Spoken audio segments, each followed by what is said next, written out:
Supreme court ने ये कहा अगर अब किसी का घर टूटा, जो भी कर्मचारी होंगे उसके अंदर, जो भी ऑफिसर होंगे, वो अपनी जेब से भरेंगे पैसे। चाचा को ये चाचा गूगल कर देंगे, इनसे ज्यादा कुछ नहीं करना। कौन बीजेपी यहाँ आके चिल्लाती है कि हम इतना काम कर दिया, इतना मोदी जी काम कर रहे हैं, केजरीवाल तो कुछ काम ही नहीं कर रहा है। तो राम मंदिर पर सवाल क्यों नहीं होती है? रामो मंदिर पर सवाल होना चाहिए। चौथी बार भी आनी है तो आनी हो केजरीवाल, क्योंकि मैं बताना चाहूँ यहाँ के स्कूल बेटर है, महिलाओं के लिए बस फ्री है, 200 बिजली यूनिट से पानी फ्री में मिल रहा है, प्लस यहाँ के हॉस्पिटल जो है पहले से बहुत बेटर हो चुके हैं। विपक्ष ने क्या हवा फैलाया कि बुलडोजर कार्रवाई बंद, बुलडोजर बंद, बुलडोजर के चला गया डिपो में, गोडाउन में। ये र्यूमर फैलाते हैं।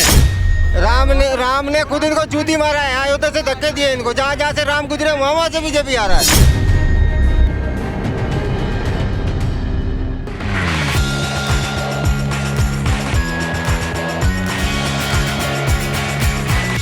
आप मुझे ये बताइए कि कैलाश गहलोत ने इस्तीफा दे दिया है, पार्टी छोड़ दी है, और साथ ही कटाक्ष करते कहा है कि अब उनको ऐसा महसूस होता है कि आम आदमी पार्टी आम उनको नहीं दिख रही है, और वो जनता की जो मतलब जो दिक्कतें थी, जो उनकी समस्या थी, वो ठीक करने आए थे, उनकी अपेक्षाएं पूरी करने आए थे, लेकिन उनको मैं ऐसा नहीं दिखता रहा है। मैडम, ये बात तो पूरी की पूरी दिल्ली कह रही है कि जो बातें आम आदमी पार्टी कहकर आई थी अब उस पर खड़ी उतर नहीं रही है। यही बातें तो उनके गठबंधन के साथ ही कह रहे हैं। कांग्रेस से ही तो उनका गठबंधन था ना, भाजपा से तो नहीं था। कांग्रेस भी तो आज वही कह रही है कि आम आदमी पार्टी ने दिल्ली में अन्याय करने का काम किया। आज कांग्रेस न्याय यात्रा निकालना पड़ रहा है कांग्रेस को। किसके खिलाफ? आम आदमी पार्टी के खिलाफ। आज पूरी दिल्ली, पूरी की पूरी आम आदमी पार्टी कहीं ना कहीं दबे जबान से यही कहने का प्रयास कर रही है। तो पहले गठबंधन के लिए क्यों आ गई थी कांग्रेस पार्टी? दिल्ली में भी सीटें नहीं मिली तो उन्होंने कहा कि गठबंधन नहीं करेंगे। लोकसभा चुनाव में भी गठबंधन करा। आप गड़बड़ी लग रही है, सीटें नहीं मिल रही है दिल्ली में तो अलग अलग लड़ रहे हैं। 15 साल लूटने का काम शीला दीक्षित ने किया, ये बात कहने वाला अरविंद केजरीवाल था, और 10 साल अरविंद केजरीवाल से लूट रहे हैं दिल्ली को। ये काम कहने वाला दिल्ली कांग्रेस की पार्टी है, और देवेंद्र यादव अध्यक्ष दिल्ली के ये कह रहे हैं, और दिल्ली कांग्रेस के तमाम नेता कह रहे हैं कि दिल्ली को लूटने का काम, दिल्ली को ठगने का काम किया। और आज देखिए, एक साल में 3-3 मंत्री आम आदमी पार्टी छोड़ देते हैं, अपनी सरकार छोड़ देते हैं, मंत्री पद से त्यागपत्र देते हैं। ये वही अरविंद केजरीवाल है ना जो कहते थे कि कोई चपरासी अगर बन जाए तो अपनी कुर्सी नहीं छोड़ता सरकारी नौकरी की। अब सोचिए, उन मंत्रियों ने तो सरकार छोड़ दी, अगर छोड़ने का काम किया। कहीं ना कहीं उनको लगा होगा। मैडम, आपको पता होना चाहिए, आम आदमी पार्टी ईमानदारी के बल पर आई थी, ईमानदारी के बल पर, लेकिन अफसोस के साथ कहना पड़ा है आज ईमानदार शब्द, एक ईमानदार शब्द दिल्ली में क्या चाह रहे हो? अब आप दिल्ली में क्या चाह रहे हो ये बताओ। देखिए, अब ईमानदार शब्द केवल एक शब्द बनकर रह गया। आम आदमी पार्टी में ईमानदार जैसी कुछ बची नहीं है। जो विधायक वाले थे वो तो सबके सब या तो पार्टी से बाहर जा चुके हैं, या तो शांत बैठकर मौन बैठ चुके हैं। और जाकर देखिए, आज आम आदमी पार्टी का हिस्सा कौन है? आज आम आदमी पार्टी का हिस्सा वो कौन है? संजय सिंह, जो भ्रष्टाचार के आरोप में बेल पर बाहर है। अरविंद केजरीवाल बेल पर बाहर है। मनीष सिसोदिया बेल पर बाहर है। सत्येंद्र जैन बेल पर बाहर है। आतिशी मारलीना पर कई केस चल रहे हैं, और बाकी सोमनाथ भारती पर कई तो केस। कौन सी सरकार चाहते हैं? देखिए, अब आप कहते हैं कि कौन सी सरकार चाहिए। हमें वो सरकार चाहिए जो बुजुर्गों को 5 लाख का आयुष्मान योजना दे सके, जो दिल्ली में जहां झुग्गी वहां मकान बनवा सके, जो दिल्ली के प्रदूषण को खत्म करने का काम कर सके, जो दिल्ली में अगर भाई साहब, मेरा सवाल है, अगर आपने जैसे कहा अभी, ठीक है, कुछ ही मिनट पहले कि दिल्ली की जनता खुद नहीं चाहती है आम आदमी पार्टी को, ठीक है, अगर दिल्ली की जनता आम आदमी पार्टी को नहीं चाहती हो, बार बार आती रही, बार बार जीतती रही, और अगर किसी और को चाहती थी तो वो भी तो नहीं आई। 27 सालों से भाजपा भी तो नहीं आई। क्यों नहीं आई? देखिए, इसलिए नहीं आई क्योंकि 27 साल से आप भाजपा नहीं आई। 3 मुख्यमंत्री भाजपा ने दिए, भाजपा लौट के नहीं आई। 3 बार शीला दीक्षित शपथ ले चुकी है, कांग्रेस लौट के नहीं आई। 3 बार अरविंद केजरीवाल भी शपथ ले चुके हैं, अब अरविंद केजरीवाल भी लौट कर नहीं आएंगे। पहले शीला दीक्षित ने लूटा ये काम, अरविंद केजरीवाल ने पूरी दिल्ली को बताया। पूरी दिल्ली की जनता एक साथ होकर तिरंगा झंडा हाथ में लेकर भ्रष्टाचार के ऊपर प्रहार करने के लिए निकल चुकी थी, और आम आदमी पार्टी का बटन दबा के, उसमें हम सभी थे जिन्होंने आम आदमी पार्टी का बटन दबाकर आम आदमी पार्टी को सरकार बनाने का काम किया। लेकिन आज आम आदमी पार्टी ने क्या दिया? आप उनसे एक काम पूछिए, शिक्षा पर काम पूछिए, वो शिक्षा पर नहीं बता पाते। हमारा शिक्षा मॉडल देखिए, वो बोलते बस फ्री करा दिए, पानी फ्री करा दिया, बिजली फ्री करा दिए। शिक्षा की बात आप कर रहे हैं, आप जाकर देखिए ना एजुकेशन मॉडल का क्या है। एजुकेशन का तात्पर्य शिक्षा बच्चों को किस स्तर पर मिल रही है। आप जाकर देखिए 2013 में शिक्षा का क्या हाल था, 9वीं का रिजल्ट क्या हुआ करता था, इंटरमीडिएट का रिजल्ट क्या हुआ करता था, मैट्रिकुलेशन का क्या रिजल्ट हुआ करता था। आज जाकर भाजपा के रानी पेपर भी तो लीक हो रहे हैं, नीट का पेपर लीक हो रहा है, नेट का पेपर लीक हो रहा है। कैसी सरकारें बाहर डंका बजता है, लेकिन अपने ही भारत में पेपर लीक कौन से नहीं बचा पाते? पेपर लीक हो रहा है, बिल्कुल एक्सेप्टेड है, पेपर लीक हो रहा है, लेकिन उनको पकड़कर जेल में डालने का काम, बुलडोजर चलाने का काम, ये भी योगी सरकार और मोदी सरकार मिलकर करने का प्रयास कर रही है। जो पेपर लीक हुए उस पेपर को दोबारा कराने का काम, बगैर लीक के और युवाओं को रोजगार देने का काम योगी जी की सरकार कर रही है। आज गरीब का बेटा, दलित का बेटा, शोषित का बेटा, चाय वाले का बेटा, पकौड़े वाले का बेटा भी सोच सकता है कि वो भी सरकारी अफसर बन सकता है। पहले नोटों की गड्डियां चलती थी। दिल्ली सरकार के स्कूल में शैक्षणिक सत्र 2023-24 में 9वीं कक्षा में 1,01,331 छात्र फेल हुए थे। पिछले कुछ सालों में 9वीं कक्षा में फेल होने वाले छात्रों की संख्या इस प्रकार रही है। आरटीआई से मिली जानकारी है, आरटीआई से मिली जानकारी है, ये फेसबुक और व्हाट्सएप नहीं है। आरटीआई से मिली जानकारी के अनुसार दिल्ली के सरकारी स्कूल में शैक्षणिक सत्र 2023-24 में 1,01,331 बच्चे, 22-23 में 88,409, 88,409, 21-22 में 25,531, समझ रहे हैं, और 2020-21 में 31,540 विद्यार्थी फेल हुए थे। फिर वो ये भाजपा से क्यों सवाल पूछते हैं, विपक्ष क्यों पूछता है कि आपके राज्य में पेपर लीक हो रहे हैं? इसलिए पूछते हैं ना, वही इसलिए कहा क्यों हो रहे लीक। हाँ तो वही पूछ रहे हैं क्यों हो रहे हैं, बाहर डंका बज रहा है या पेपर अरे लीक हो रहा ये है? खाली फोबिया है। एक मिनट, अभी सुनिए मेरी बात को सुनिए, मुझे 30 सेकंड और दे दीजिए। अभी सुप्रीम कोर्ट ने एक आदेश दिया, बुलडोजर, उत्तर प्रदेश ही नहीं, बुलडोजर के पूरे देश में कार्रवाई पे, बुलडोजर पे कुछ उन्होंने गाइडलाइन जारी कर दिया। विपक्ष ने क्या हवा फैलाया कि बुलडोजर कार्रवाई बंद, बुलडोजर बंद, बुलडोजर के चला गया डिपो में, गोडाउन में। ये र्यूमर फैलाते हैं। बुलडोजर बंद नहीं हुआ, बुलडोजर की कार्रवाई पे सुप्रीम कोर्ट ने बैन नहीं लगाया। सुप्रीम कोर्ट ने ये कहा अवैध निर्माण पे बुलडोजर चलेगा। लेकिन जब योगी जी ने योगी जी ने बुलडोजर चलाया था, तो सुप्रीम कोर्ट ने भी कहा था कि ये गलत, आप ऐसे बुलडोजर ना चलाए। तो फिर योगी जी माफी मांगेंगे, रूल आने से पहले चला दिया। हाँ, मैं चाचा को कहना चाहूँ, मैंने थोड़ा केस स्टडी करा है बुलडोजर। पता है सुप्रीम कोर्ट ने अभी 25 लाख का चार्ज डाला है। अगर किसी का घर टूटा है ना तो उसको 25 लाख रुपए दोगे आप, और घर आप तोड़ नहीं सकते, ये आपका राइट नहीं है। ये सुप्रीम कोर्ट ने कहा, ये आपको बात पता है? और कितने लोगों ये आपको बात पता है? उन बुलडोजर को रोकी है कि आप बुलडोजर नहीं चला सकते, ये आपको नोटिस देना पड़ेगा कि वो अवैध है, ऐसे आप नहीं चला सकते। अगर आप उन्होंने ये कहा,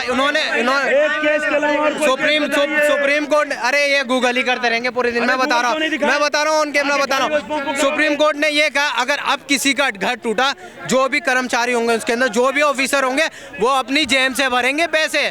चाचा को ये चाचा गूगल करते रहेंगे, इनसे ज्यादा कुछ नहीं करना।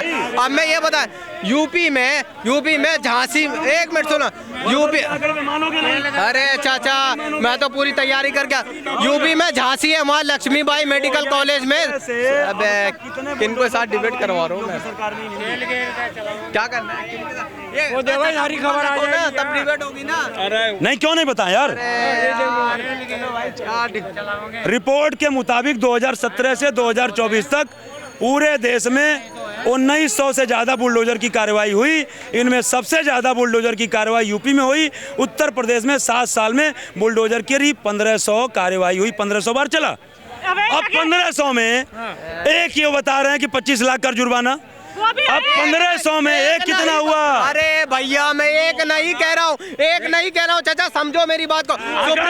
सुप्रीम कोर्ट ने ये सुनो मेरी बात, और कितने जुर्माना ठोक के बताओ, फोन मत निकाल जेब से। एक के अलावा कितने जुर्माना ठोक के बताओ, 1500 में कितना परसेंट? एक मिनट सुनो, सुप्रीम कोर्ट ने ये कहा अगर आपने किसी का भी घर तोड़ा बिना नोटिस के तो, अरे मैं गूगल तो ही नहीं करता हूँ, आपके दान पर तो ना, उन्होंने ये कहा 25 लाख रुपए आपको पे करना पड़ेगा।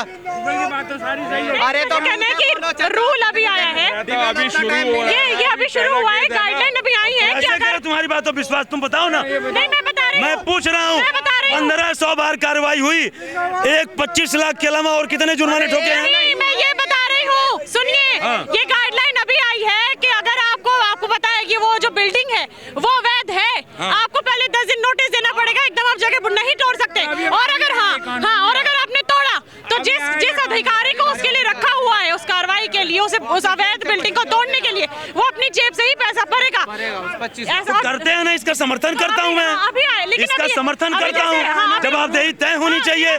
लेकिन ये जो भ्रम फैलाया जा रहा है कि बुलडोजर कार्रवाई बंद, अभी भ्रम है ना।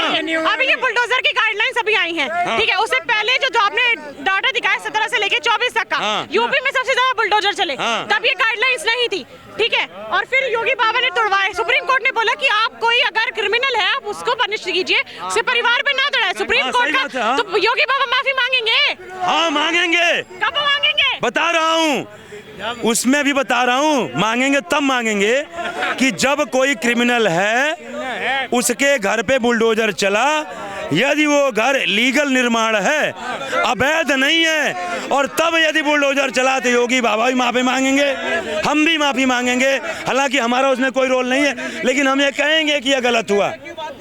लेकिन माफिया कौन होता है भाई? कौन होता है बताइए, कैमरे के जरिए माफिया कौन होता है बताइए, माफिया कौन होता है? संस्कारों जब गलत होते हैं ना तभी आदमी माफिया बनता है, ज्यादातर तभी माफिया बनता है। कम्युनल घटना है, सामूहिक विवाद है, अभी आपने पहले भी बोला था पंचायत करनी पड़ेगी मणिपुर में, और पंचायत में 5 पंचायतें हैं, पंचायत ही राज्य चला ले, होने जरूरी है, पंचायत ही राज्य चला ले। पार्टियां क्यों नहीं विपक्षी पार्टियां क्यों नहीं करती? प्रशासन जवाब देगा नहीं देगा। भाजपा की सरकार कहाँ है? नगर अवस्था में महिला को घुमाया गया, बलात्कार किया गया, उसमें कुछ नहीं हुआ, चलता रहा, कोई कार्रवाई नहीं हुई। पश्चिम बंगाल में डॉक्टर महिला के साथ रेप होता है, वहाँ प्रशासन कहाँ था? बोलिए ना, ममता बनर्जी भ्रष्ट है। मैं बोल तो रही हूँ, सिर्फ मैं मणिपुर की बात नहीं कर रही हूँ, पश्चिम बंगाल की बात कर रही हूँ, मैं सरायकाले खाम की भी बात कर रही हूँ, मैं यूपी की भी बात कर रही हूँ, मणिपुर की भी बात कर रही हूँ। मेरा कहने का अगर पंचायत है, ठीक है, मणिपुर पंचायत से ऊपर भी है, सरकार बैठी हुई है, राज्य की सरकार बैठी हुई है, 2 बार इतना बड़ा हादसा हो गया, क्या कर रही है वो पंचायत? अगर तो फिर जरूरत ही नहीं है सरकार की, मेरे ख्याल से तो फिर मैम वही कहा, जब 2 समूह में, क्षमा चाहता हूँ, बुरा मत मानिएगा, आगे आना पड़ेगा लोगों को, आना पड़ेगा तभी तो रुकेगा। क्षमा चाहता हूँ मैं, हम इंसानियत का पक्षधर हैं, लेकिन मान लीजिए किसी 2 समूह में, मुस्लिम सिख में, हिंदू मुस्लिम में कोई विवाद हो जाता है तो मुस्लिम भाई भी आना पड़ेगा कि भाई कंट्रोल करो, हिंदू को भी अपने हिंदुओं को कंट्रोल करना पड़ेगा। वहाँ पे एक बात है, बताइए, मैं पूछना चाहता हूँ, क्या किसी विपक्षी नेता ने संसद में ये कहा मोदी जी आप आगे आइए, मणिपुर को शांत करने के लिए हम आपके साथ हैं, हम आपके साथ हैं? क्या बात कर रहे हो यार, वो राहुल गांधी खुद ये नहीं बोला कि साथ है, लेकिन उन्होंने बोला कि नहीं, ये कहे कि कोई डेलीगेशन भेजिए, हम भी अपना डेलीगेशन भेजते हैं, आम आदमी पार्टी भेजती है, सपा भी भेजती है, कोई डेलीगेशन की बात किया? खाली मलाई काटने के लिए हो, चुनाव लड़ने के लिए हो, जनता का वोट लेने के लिए हो, जनता को जो है शांति बनाने के लिए अपना जो योगदान नहीं दोगे? सवाल क्यों नहीं होती है? राम मंदिर पर मोदी जी मंदिर बनाए हैं, राम मंदिर पर तो सवाल ही क्यों नहीं होती है? रामो मंदिर पर सवाल होना चाहिए। क्या सवाल होना चाहिए? राम कौन बीजेपी यहाँ आके चिल्लाती है कि हम इतना काम कर दिया, इतना मोदी जी काम कर रहे हैं, केजरीवाल तो कुछ काम ही नहीं कर रहा है, तो राम मंदिर पर सवाल क्यों नहीं होती है? रामो मंदिर पर सवाल होना चाहिए। राम मंदिर पे क्या सवाल होना चाहिए कि वहाँ फैजाबाद से हार गए? क्या सवाल होना चाहिए राम मंदिर पे? आप ही राम मंदिर लाए सवाल रोज के रोज सवाल क्यों? ही बातों के आदमी का बातों की भड़ में डालने के लिए आ रहा है, ये बातों की भड़माने के लिए क्यों आते हैं? 400 पार हिंदू राज बनाएंगे, तो नहीं हुआ ना, 400 पार जनता ने जवाब दे तो दिया। बताओ कि तड़ी पार कहाँ गया? 405 तड़ी पार कहाँ गई? क्या मोदी जी फिर चिल्लाने लगे दिल्ली में? क्यों चिल्ला रहे हैं कि हमारा सरकार नहीं आएगी? जब तक खाना क्यों हजम चिल्ला नहीं होता है, रहे जब तक दिल्ली में आने के लिए हर सरकार चिल्ला रही यही है। कहते हैं न खाएंगे न खाने दो। एक वो चाचा शांत रहो। दिल्ली में मैम ऑफकोर्स आनी है तो आम आदमी सरकार आनी है। क्यों फ्री की रेवड़ी बांट रखी है इसलिए या फिर काम कराया है इसलिए? मैं बताना डामाडोले इनके विधायक भाग रहे छोड़ के। ठीक है। अगर केजरीवाल मैं मानता हूँ अगर वो क्रिमिनल है, अगर उसने एक्स सीएम है, मुझे पता आई नो ब्रो, अभी रुक जाओ। अगर वो बुरा इंसान है, अगर उसने दिल्ली के लिए काम नहीं किया तो तीसरी बार आम आदमी सरकार कैसे बना पाई? कब बनाएंगे अब? तीसरी बार। अभी तो सीएम नहीं, अभी तो आतिश ही है। चौथी बार बोल दिया मेरे भाई, मैंने बोल दिया चौथी बार भी आनी है तो आनी है वो केजरीवाल, क्योंकि मैं बताना चाहूँ यहाँ के स्कूल बेटर है, महिलाओं के लिए बस फ्री है, 200 बिजली यूनिट से पानी फ्री में मिल रहा है, प्लस यहाँ के हॉस्पिटल जो है पहले से बहुत बेटर हो चुके हैं। केजरीवाल जी ने बोला था विधानसभा चुनाव आने से पहले मैं जाऊंगा यमुना नदी में डुबकी लगाऊंगा। डुबकी लगाने वाली मैं आपको डाटा बता दूं, छठ पूजा से होने से पहले 4 दफा साफ हो चुके हैं वो। छठ यमुना की जो बात कर रहे हैं, छठ पूजा से 4 दफा साफ हो चुके, छठ पूजा आने से पहले। साफ होगी तेरे झाग कैसे आ रहे हैं? मैडम 200 करोड़ रुपए बह गए क्या? मैम यहाँ पे देखिए मेरी बात सुनिए, यहाँ पे जो है यहाँ पे सेंट्रल की गवर्नमेंट है, यहाँ केजरीवाल थोड़ी ना चला रहा है। सेंटर हर स्टेट का एक बजट होता है, यहाँ पे जो टैक्स लगते हैं ना वो जाता है सेंट्रल के पास, वहाँ से आता है कितना बार केजरीवाल को 29% आता है। तो 200 करोड़ थे तो कहाँ गए? अगर सफाई के लिए लगाए गए थे। कर ही तो रहा है, ऐसा नहीं कि झाग बन रहे, झाग प्रोसेस हुआ। आप मुझे 200 करोड़ दे दो, मैं नहीं आप दिल्ली में सिर्फ एक मुद्दा देखेंगे और नहीं है मैम। अगर पोल्यूशन दिल्ली में मैं मान लिया मैं ज्यादा है, पर ये हर स्टेट में पोल्यूशन आप किस में कहोगे नहीं है? बराबर में यूपी है, आप यूपी में चले जाए देखे प्रदूषण। अभी एक सवाल मैं पूछती हूँ, ठीक है? दिवाली साल में एक बार आती है, ठीक है? आपने कभी सुना है कि केजरीवाल जी ने इन सब विपक्ष के नेताओं ने हमेशा बोला कि आप पटाखे ना जलाएं, दिए जलाएं और मिठाई वगैरह बांटें, जो होता है हमेशा। जब नेता छूटते हैं, केजरीवाल जी छूटे, पटाखे फोड़े जाते हैं। क्रिकेट टीम जीतती है, इंडिया जीतती है, बहुत गर्व की बात है, पटाखे फोड़े जाते हैं। क्रिसमस आता है, पटाखे फोड़े जाते हैं, न्यू ईयर आता है, पटाखे फोड़े जाते हैं। जब त्योहार आता है हिंदुओं का, तभी सरकार को याद आता है कि पटाखे बैन करेंगे। 2002 की बता रहा हूँ मैं, तब की बता रहा हूँ। तब यहाँ पे ना पटाखे न्यू ईयर वाले दिन बैन था दिल्ली में, आपको पता है ये बात? आप कह रहे पटाखे बैन नहीं था। अगर गवर्नमेंट कुछ कर रही तो हमारे अच्छे के लिए कर लिया। मेरा ये मानना है अगर किसी की आस्था को ठेस पहुंचाए तो वो काम आप नहीं करो। अगर कोई हर धर्म की पटाखे बैन कर जाए, क्रिसमस भी ना फोड़े जाए, पार्टी जी अगर क्रिकेट टीम जीते तो भी ना फोड़ी जाए, शादी हो तब भी ना फोड़ी जाए, कुछ ना फोड़ा जाए। जब शादी होती है ना तो 2 से 3 करोड़ की एक साथ शादी नहीं होती है, पर जब दिवाली होती है ना इतने लोग आराम से दिवाली मनाते हैं। साल में एक बार आता है, साल में अगर एक बार त्योहार हो जाएगा तो देखो मेरे कहने का मतलब ये है, अगर किसी की आस्था को ठेस पहुंचाए तो आप ऐसा काम ना करें। मैं सपोर्ट क्रिसमस से ना फोड़िए तो क्रिश्चियन नहीं बोलेंगे, यही क्रिश्चियन विरोध भी नहीं। मेरा ये कहना किसी की आस्था पे अगर आपको किसी की आस्था है पटाखा फोड़ना, पटाखे मैं बोल तो रहा हूँ। ये काम के नाम पे वोट नहीं मांगते, धर्म और जाति के नाम पे वोट। कौन? बीजेपी अयोध्या में देखो हरा दिया इनको, राम ने खुद जूती मार को इनको अयोध्या से निकाला है। राम ने खुद इनको जूती मारा है, अयोध्या से धक्के दिए इनको। जहाँ से राम गुजरे वहाँ से बीजेपी आ रहा है। हिस्ट्री उठाइए देखिए, जहाँ से राम गुजरे वहाँ से मोदी आ रहे हैं। तो आएंगे अब दिल्ली में आएंगे, दिल्ली में कंटा आएंगे। उत्तर प्रदेश में देखो योगी आदित्यनाथ तो मुंह की खानी पड़ी, अखिलेश की सबसे बड़ी पार्टी बन के आई। हरियाणा में तो आ गए, हरियाणा में तो आ गई है। देखो ये थोड़ी ना होता है, हरियाणा में आ गई, किसान उससे आ गई। दिल्ली में आएंगे, दिल्ली में आएंगे, नहीं आएंगे, कहीं नहीं आएंगे। कौन सी सरकार आएगी? केजरीवाल की आएगी।